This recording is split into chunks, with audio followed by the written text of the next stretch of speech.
तो फ्रेंड्स एक छोटा सा वीडियो है regarding which direction market will go. तो मार्केट डायरेक्शन पता करने का जो तरीका है बहुत ही आसान तरीका है। इस टेक्निक को आप यूज करके बहुत स्टॉक हो गया या कोई इंडेक्स हो गया उसका डायरेक्शन आप इजीली पता कर सकते हैं। और इस पता करने के जो तरीका है उसमें जस्ट 2 से 3 मिनट आपको समय लगेगा, आप इजीली वो फाइंड आउट कर सकते हैं।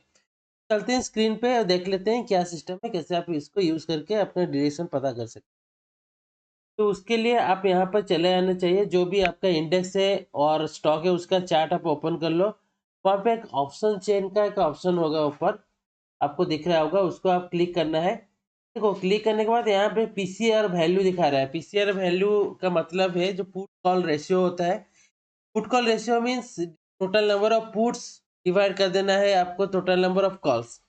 तो डिवाइड कर देने के बाद आप पुट कॉल रेशियो मिल जाता है total put total call divide by total call. तो उसको आपको टोटल जो रिजल्ट मिलेगा, मान लो ये रिजल्ट 1 से कम होगा, बिलो देन लेस देन 1, तो मार्केट यहाँ पर क्या होगा। देखिए ये तो नॉर्मल पुटर कॉल रेशियो हो गया, यहाँ पर लिखा होगा वो आ जाएगा, आपको कैलकुलेशन करने की कोई ज़रूरत नहीं। लेकिन मैं आज जो बताने वाला हूँ थोड़ा सा डिफरेंट बताने वाला हूँ, क्योंकि देखिए ये क्या होता है कि जो पीसीआर वैल्यू रहता है जो निकल के आता है टोटल जितना भी है, दूर का भी जो स्ट्राइक प्राइस है उसका भी आप उसको कैलकुलेट कर लेता है। तो टोटल जो पुट होता है डिवाइड कर देता है कॉल के साथ। लेकिन यहाँ पर टोटल पुट जो होगा और कॉल होगा, जो दूर का स्ट्राइक प्राइस रहेगा वो भी ऐड रहेगा, तो ये अच्छा रिजल्ट इतना नहीं देता है। इसलिए मैं आपको जो बताने वाला हूँ उसे ध्यान से देखें। आपको पूरा ये जो इस पे ज़्यादा रिलाई नहीं करके आप क्या करना है, जो भी स्ट्राइक प्राइस में चल रहा है, मान लो 25,000 में चल रहा है अभी, तो आपको क्या करना है ऊपर वाला जो 10 स्ट्राइक प्राइस पे, हाँ 10 स्ट्राइक प्राइस जितना भी है, ऊपर का 10 प्राइस पे, नीचे का 10 स्ट्राइक प्राइस, ऊपर का 10 स्ट्राइक प्राइस, यहाँ पर आप चेंज कर सकते हैं। यहाँ पर मैं कम लगाया हुआ, ऊपर 5-5 लगाया है। तो सेटिंग पे जाकर यहाँ पर आप चेंज कर सकते हैं, तो ऊपर 10 नीचे 10 भी आप लगा सकते हैं। तो उसको करके क्या करेंगे, ऊपर 10 जो स्ट्राइक प्राइस है उसका जो भी है ओ आई है उसको निकाल देना है। तो जो निकालने के बाद पूरा उसको ऐड कर देना है, ये पूरा जो भी ओ आई डाटा है उसको आपको ऐड करना है मैन्युअली। यहाँ पर भी जो पुट का है, पुट साइड में भी जो ऊपर का 10 नीचे का 10 जो भी है, जो भी स्ट्राइक प्राइस में चल रहा है उसको आपको ऐड कर देना है। ऐड करने के बाद क्या करना है, जैसे जैसे पुराना फार्मूला है उसी पुराना पुराना जो फार्मूला है, टोटल नंबर ऑफ फूड जो भी है, या 10 का जो हम ऊपर का 10 नीचे का 10 मीन्स 20, यहाँ पर जो स्ट्राइक प्राइस है उसका total number of 20 strike price का जो भी डाटा है उसका ओपन इंटरेस्ट आपको ऐड कर देना है यहाँ पर भी इसे। तो वो जो निकल के आएगा उसके साथ आप डिवाइड कर देना है टोटल कॉल को, टोटल पोर्ट जो भी निकल के आएगा उसका टोटल कॉल को डिवाइड कर देना है। यहाँ पर जो भी रिजल्ट निकल के आएगा, अगर आसपास रिजल्ट निकल के आएगा तो क्या है कि अगर मान लो ये टोटल नंबर ऑफ पुट जितना हुआ, टोटल नंबर ऑफ कॉल उसके आसपास रहा, तो यहाँ पर मार्केट साइडवेज है। और एक इसको डिलीट करके लिख देता हूँ, और एक यहाँ पर लिख देता हूँ। देखो टोटल नंबर ऑफ,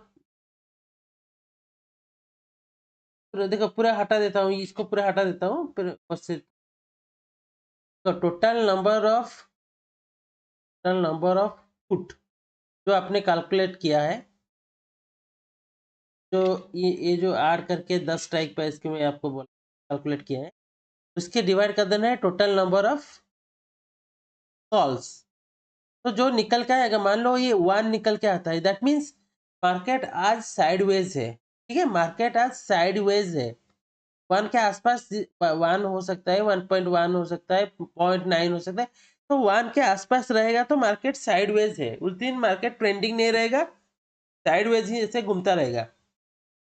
मान लो ये करने के बाद जो रिजल्ट निकल के आ जाए, टोटल नंबर ऑफ पुट के साथ टोटल नंबर ऑफ कॉल को डिवाइड करने के बाद जो रिजल्ट निकल कर आएगा वो बहुत ही गैप रहेगा। जैसे ये आ गया, मान लो ये टोटल नंबर ऑफ पुट बहुत ज़्यादा निकल के आ गया, टोटल नंबर ऑफ पुट ज़्यादा निकल के आ गया टोटल नंबर कॉल के हिसाब से, तो यहाँ पर वो क्या होगा, तो मान लो ये टोटल नंबर ऑफ पुट, एक एग्जाम्पल के जैसे मैं बता रहा, टोटल नंबर ऑफ पुट हो गया 1000, ठीक है। टोटल नंबर ऑफ कॉल कितना हो गया, मान लो 500, तो कॉल का वैल्यू कम है, तो यहाँ पर ये निकल के आएगा 2, that means it is greater than 1, तो 1 से ज़्यादा हो गया, दैट मीन्स मार्केट आज क्या होने वाला है, मार्केट अप ट्रेंड में रहने वाला है, अप ट्रेंड में।